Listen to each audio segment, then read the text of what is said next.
Mbanje kubasuhuza abakunzi b'ikiganiro Amazina Live, ni iby'igiciro kinini kuba mudukurikira, turabashimira cyane. Ngewe mwumva kandi ugiye kubagezaho ikiganiro ndi Yvonne. Uyu munsi nabateguriye izina ryiza cyane rihabwa umwana w'umuhungu ari ryo Bright. Gusaba gukora subscribe, share ndetse na like kugira ngo ujye ubona ikiganiro. Reka turebere hamwe inkomoko y'izina Bright, imico yabo, ibyo bakunda ndetse n'ibyo banga. Ntucikwe ni mu kanya gato.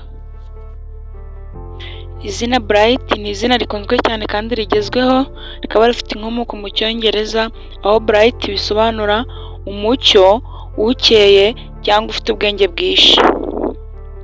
Bright bivugwa ko ari umuntu ufite umucyo, ugaragara neza, ufite ubwenge, uzi gufata ibyemezo byiza kandi ugaragaza ibyishimo mu buzima buzima.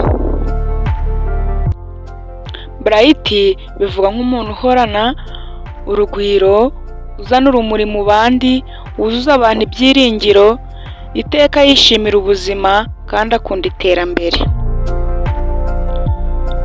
Bright akunda kwiga no gusobanukirwa ibintu.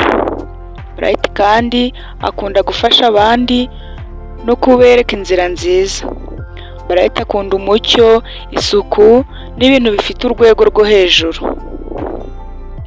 Bright nanone akunda gukora ibintu bituma abandi bamwibukiraho, nk'urugero gukora neza, kuvuga neza cyangwa kugaragara neza.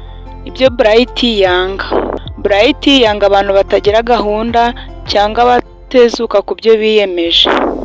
Bright nanone yanga ibintu bikorwa nabi, akanga ibinyoma n'uburiganya. Bright yanga kwigunga cyangwa abantu batamuhesha icyizere. Mu magambo yimbitse, Bright ni umuntu w'umucyo, ufite ubwenge, yizera ejo hazaza, akunda kubana neza n'abantu kandi akanga ikinyoma n'umwijima w'ubuzima. Bright ni umucyo, ni icyizere, azana urumuri, agaragaza ibyiza, afite icyerekezo cyiza n'imbaraga z'iteka. Bright ni umuntu ugaragaza ineza, ukeye mu mutima no mu bikorwa bye.